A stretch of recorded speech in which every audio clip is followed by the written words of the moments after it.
Hello students, welcome back to my channel twin physics. আজ আমাদের আলোচনার টপিক ক্লাস 11তে ছায়াপ্রকাশনী বই থেকে যে সলিউশন সিরিজটা চলছিল তার সরল দোলগতি অধ্যায় থেকে প্রবলেম সেট 1 চলছে আমাদের #3। আজকের ভিডিওতে আমরা আরও 7টা প্রশ্ন নিয়ে আলোচনা করব, অর্থাৎ মূলত তোমার 14 অবধি হয়ে গেছিলো, তাহলে 15 থেকে 21 নম্বর প্রশ্ন নিয়ে আলোচনা করবো আজকের ভিডিওতে। আশা করি তোমরা সবাই ভালো আছো, সুস্থ আছো এবং তার চেয়েও বেশি ইম্পর্ট্যান্ট তোমাদের প্রিপারেশান ফর সেমিস্টার 2 3 মার্চ যেটা পরীক্ষা সেটা ভীষণ ভালো চলছে। তাহলে আজকের ক্লাসটা শুরু করা যাক। বুঝতে পারলে বন্ধু বান্ধবীদের মধ্যে শেয়ার করে দিও, আর বুঝতে না পারলে টাইমটাকে মেনশন করে আমাকে কিন্তু নক করে দিও, মানে কমেন্ট করো, তাহলে আমি উত্তর দিয়ে দেবো। যাই হোক, 15 নম্বর প্রশ্ন নিয়ে আলোচনা করছি। দেখো, সাম্যাবস্থান থেকে 2 সেন্টিমিটার দূরত্বে একটি সরল দোলগতিযুক্ত কণার গতিশক্তি ও স্থিতিশক্তির অনুপাত সেটা দিয়ে দিয়েছে। কণাটির দোলনের বিস্তার কত, বিস্তারটা জানতে চেয়েছে। তাহলে কি বলেছে দেখো, গতিশক্তি কাইনেটিক এনার্জি অনুপাত পোটেনশিয়াল এনার্জি, ঠিক, এটার কিন্তু ভ্যালুটা দিয়ে দিয়েছে, সেটা হচ্ছে 3:2। 3:2 এটা হলো ব্যাপার। এটা আমি মাঝে টেনে নিই, এটা ঠিক কত সেন্টিমিটার দূরে না 2 সেন্টিমিটার দূরে। তাহলে কাইনেটিক এনার্জিটা কত হবে, 12 m² a square minus 2 centimetre দূরে মানে 2 square 4 divided by 12 m² 2 square 4 সমান হচ্ছে 3/2। এখন এটা কেটে গেল, পড়ে থাকছে a স্কোয়ার মানে 2a square minus 8 equals to 12। তাহলে 2a স্কোয়ার সমান হচ্ছে 20, তাহলে a স্কোয়ার সমান হচ্ছে 10। তাহলে এ সমান হচ্ছে দশমিক উত্তর আছে কি 15টা 3.2। হ্যাঁ, অমনি আসবে, এটা 3.2 এর মতো আসছে। এটা করে দেখতে পারো। 16 নাম্বার কি বলেছে, 100 সেন্টিমিটার দৈর্ঘ্যের একটি সরল দোলকের পিণ্ডকে সাম্যাবস্থানের সাপেক্ষে অনুভূমিক দিকে 2 সেন্টিমিটার দূরে নিয়ে ছেড়ে দেওয়া হলো, পিণ্ডটির গতির সমীকরণ নির্ণয় করো। তাহলে সাম্যাবস্থান থেকে ছেড়ে দেওয়া হয়েছে 2 সেন্টিমিটার দূরে নিয়ে যেয়ে তারপর ছেড়ে দেওয়া হয়েছে। তার মানে গল্পটা হচ্ছে যে যখন টাইমটা 0 তখন কিন্তু ওর সরণটা হচ্ছে 2 সেন্টিমিটার, এটা মাথায় রাখতে হবে। এটা ক্লিয়ার?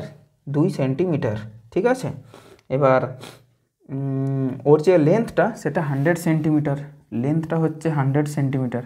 এটা কি কাজের? এটা কাজের হচ্ছে যে আমার ওই টাইম পিরিয়ডটা নির্ণয় করতে হেল্প করবে আর ওমেগাটা নির্ণয় করতে হেল্প করবে। তাহলে 2π√L/g, তাহলে এখানে 2π√L এর মান হচ্ছে 100 আর জি এর মান, এল এর মান যদি এখানে 100 হয়, জি এর মানটা এখানে কিছু বলেনি, আমি আমার মতো নিয়ে নিচ্ছি। তাহলে আমার ক্যালকুলেটর তো লাগবেই। 9.8 না 980 নিয়ে নেবো, 980 নিয়ে নেবো। ক্লিয়ার হলো আশা করি। তাহলে আমাদের ওমেগা যেটা দরকার সেটা হচ্ছে অন্য, ঠিক আছে, দেখছি আমি। তাহলে এটা কি এটা পাবো, t/2π সমান হচ্ছে √100 ডিভাইডেড বাই 980, বাট আমার ওমেগা চাই। অতএব ওমেগা সমান হচ্ছে 2π/T, হুইচ ইজ এটা রিভার্স, মানে √980 ডিভাইডেড বাই 100। তাহলে এটা কেটে গেল, এটা যদি কেটে যায় তাহলে এখানে জাস্ট √9.8 ওই 3 দশমিক কিছু হবে, 3 দশমিক কিছু হবে। দেখি ক্যালকুলেটারে কি বলছে।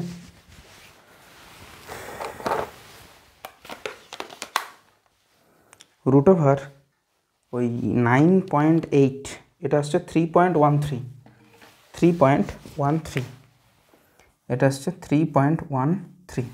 এটা বোঝাতে পারলাম। ওমেগা আমাদের ক্লিয়ার। এরপর যদি আমি এটা বার করি, যে ধরি সমীকরণটা কি ধরবো বলো না, আমি সাইন দিয়ে ধরতেই পছন্দ করি, সুবিধা হয় তাতে।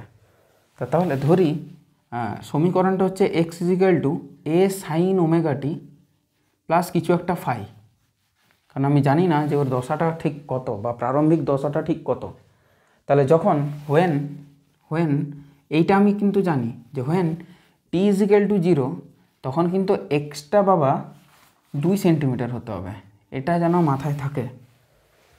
কথাটা ক্লিয়ার হলো আশা করি, সমস্যা নেই। কিন্তু তথা আমাদের এটা রয়ে যাচ্ছে, বোঝাতে পারলাম বিষয়টা? টিটা যখন শূন্য তখনও কিন্তু ওর ইয়েটা থাকছে, মানে এইভাবে তো গ্রাফটা, মানে বিষয়টা। তাহলে এইটা কিন্তু হচ্ছে তোমার কত হচ্ছে, এটা হচ্ছে এলটা। এবারে একে প্রথমেই এখান থেকে শুরুটাই করা হয়েছে, এটা পজিশন নাম্বার 1। কতটা নেওয়া হয়েছে এখান থেকে? এতটা 2 সেন্টিমিটার মাত্র।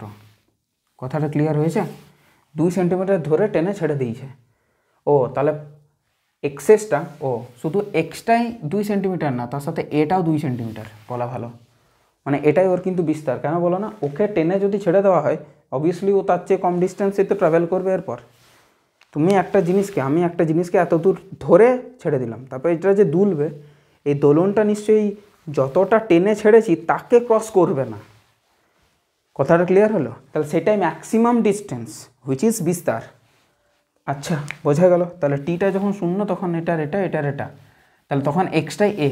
তাহলে এক্সের জায়গাতে এর জায়গাতে এ সাইন, এটা জাস্ট ফাই, কারণ ওই পার্টটা শূন্য। তাহলে সাইন ফাই যেটা দাঁড়াচ্ছে সেটা হচ্ছে 1, মানে সাইন 90 ডিগ্রি। তার মানে ফাইটা 90 ডিগ্রি। বোঝাতে পারলাম? তাহলে আমাদের যেটা দাঁড়ালো সেটা এখান থেকে লিখি, এক্স ইজিক্যাল টু এ মানে 2, সাইন ওমেগার মান পেয়েছি 3.13 টি প্লাস 90 ডিগ্রি, আর sine 90 degree plus theta equal to cos theta, cos 3.13 t. এটা হচ্ছে ওর সমীকরণ। ভালো প্রশ্ন ছিল কিন্তু 16 নম্বরেরটা। হ্যাঁ, ম্যাচও করেছে, অসুবিধা নেই। নেক্সট হচ্ছে তোমার 17 নম্বর। একটি সরল দোলকের দোলনকাল 2 সেন্টিমিটার 2 সেকেন্ড, পিণ্ডের ভর এত হলে এবং পিণ্ডটি 4 সেন্টিমিটার বিস্তার নিয়ে দুলতে থাকলে মোট যান্ত্রিক শক্তি কত? আচ্ছা, মোট যান্ত্রিক শক্তি কত? মোট যান্ত্রিক শক্তি হয় ½ m² সেটার হেল্প নিয়ে আমরা বার করতে পারবো। একটু অন্য কালার ইউজ করি। 15 হলো, 16 হলো, এটা 17 নম্বর। তাহলে একটি দোলনের পিণ্ডকাল, একটি পিণ্ডের দোলনের পিণ্ডকাল বলছি 2 সেকেন্ড। এটা হলো 2 সেকেন্ড, ঠিক আছে। নেক্সট কি বলেছে? এটা 2 সেকেন্ড, আর ভরটা হচ্ছে 10 গ্রাম। এটা হলো, আর 4 সেন্টিমিটার বিস্তার। আচ্ছা, বিস্তারটা হচ্ছে 4 সেন্টিমিটার নিয়ে দুলতে থাকলে মোট এনার্জি কত? মোট এনার্জি বা টোটাল এনার্জি হবে ½ m². তাহলে এখান থেকে হাফ এমের জায়গাতে 10, ওমেগার জায়গাতে 2π/T, মানে 2π/2 মানে পাই তার স্কোয়ার, গুণিত এ মানে হচ্ছে 4 স্কোয়ার। বোঝাতে পারলাম? তাহলে এটা থেকে 5, তাহলে এখান থেকে কত দাঁড়াচ্ছে? 80 পাই স্কোয়ার। দেখা যাক কত আসছে এটা।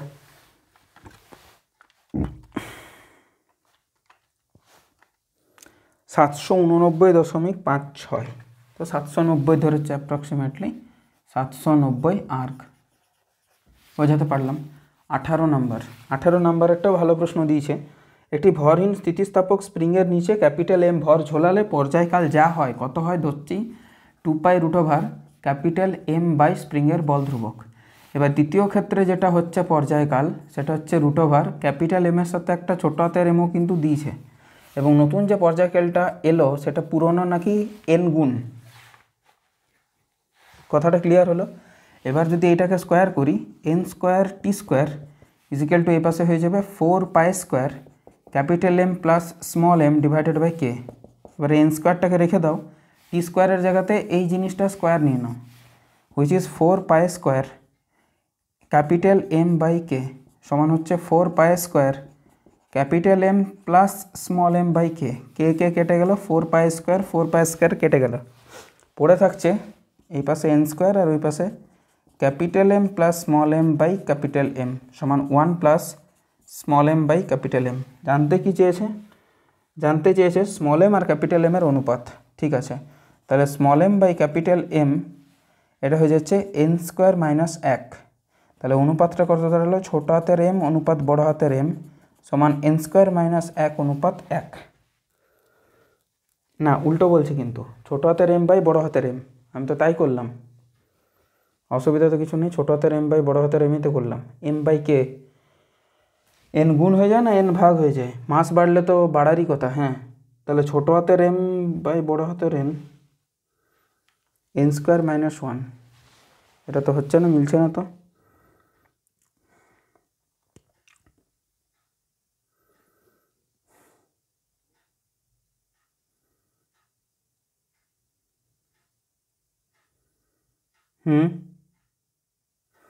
ভর আরও এন গুণ হয়ে যায়। হ্যাঁ ঠিকই আছে, আরও ভর জলে এম বাই কেই তো হয় ফরম্যাটটা, ঠিক আছে। তাহলে এটাকে মাস দিয়ে যদি আমি ডিটাচ করি, সাপোজ মানে আমি বলতে চাইছি টি ভেরিজাস রুট এম, বা বলা হলো টি স্কোয়ার ভেরিজাস এম। এবার যদি আমি বলি T two by T one equal to M two by M one হলো, তাহলে টি টু হচ্ছে এন টাইমস অফ টি, না স্কোয়ার থাকবে অবশ্যই এটা, আর এটা হচ্ছে অনলি টি, তার স্কোয়ার সমান হচ্ছে M two capital M plus small M divided by capital M. তাহলে এটা কেটে গেল, which is N square, N square সমান হচ্ছে 1 প্লাস ছোটো হাতের এম বাই বড়ো হাতের এম। তাহলে ছোটো হাতের এম বাই বড়ো হাতের এম মানে হচ্ছে এটা রইল, এটা এন স্কোয়ার মাইনাস ওয়ান। এখানে ভুল দেওয়া আছে, এটা ঠিক আছে একদম, কোনো অসুবিধা নেই। আর না হলে প্রশ্নটাতে চেঞ্জ করা উচিত বড় হাতের এম বাই ছোটো হাতের এম, এটা বলে দেওয়া উচিত।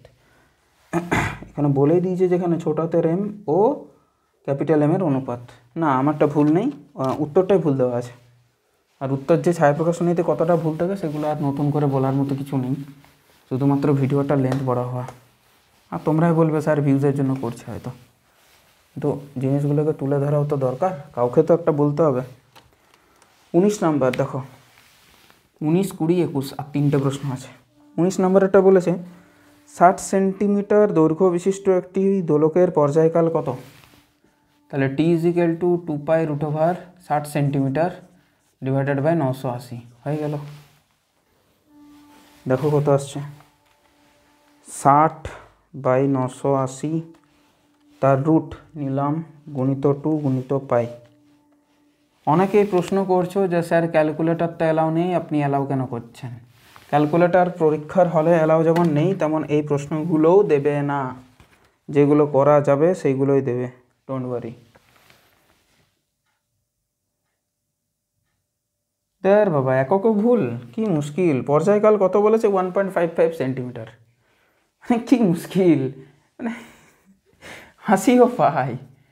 তোমরাই দেখো 20 নাম্বার, একটি সরল দোলক মিনিটে 20 বার দোলে, 1 মিনিটে 20 বার দোলে, মানে 20টা কম্পন, 20টি কম্পন। ঠিক আছে, পরে আসছি আমি এখান থেকে কী বার করব। দোলক পিণ্ডটির ব্যাস এত সেন্টিমিটার হলে সুতোর দৈর্ঘ্য কত। সুতোর দৈর্ঘ্য জানতে চেয়েছে।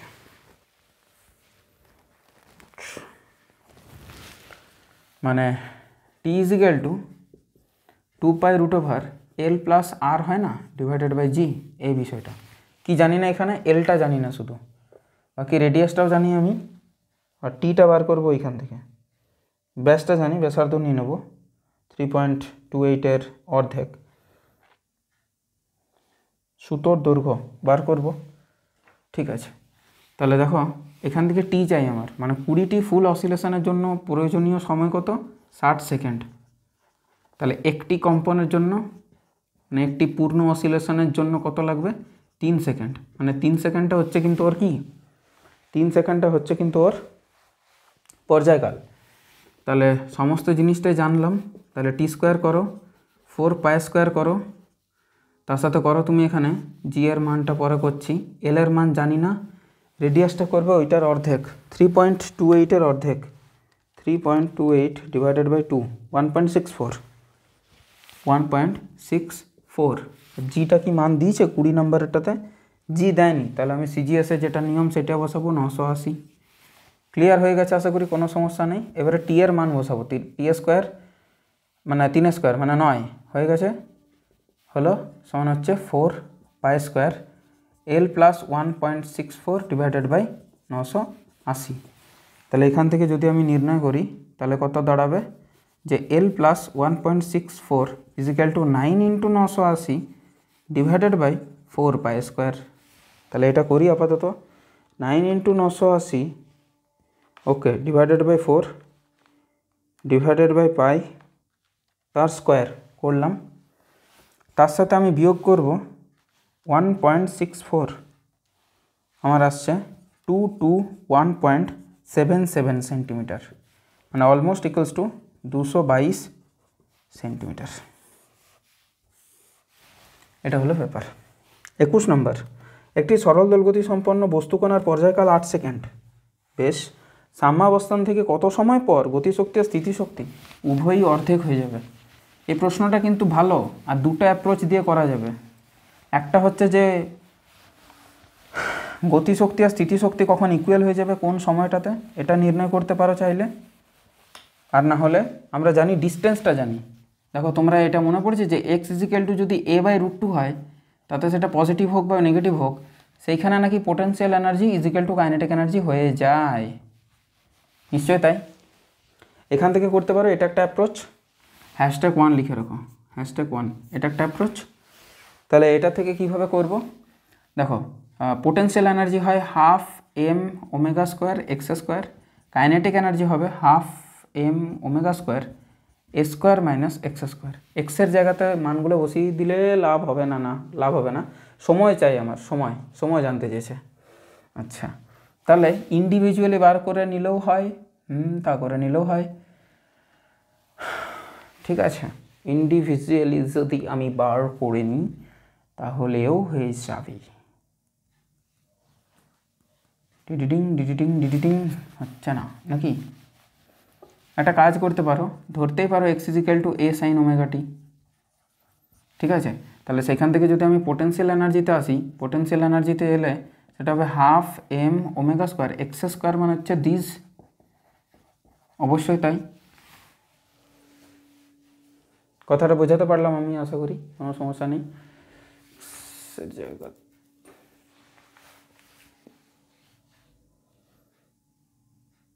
আচ্ছা, এক্স a/√2 কোন সময়ে হয় এইভাবে বলতে চাইছি আমি, ঠিক। এক্সটা যে 1/√2 হবে, সেখানে তো potential energy equal to kinetic energy equal to total এনার্জির হাফ, যেভাবে ধরো সেটা কোন সময়ে হবে, টি চাই আমার, টি চাই, ব্যাস সোজা কথা। এ কেটে গেল, 1/√2 মানে হচ্ছে sin π/4, আর রাইট সাইডে আছে sin ω t। তাহলে π/4 সমান হচ্ছে ওমেগা স্মল টি। ওমেগা মানে হচ্ছে 2π/T গুণিত স্মল টি π/4। বোঝাতে পারলাম আশা করি।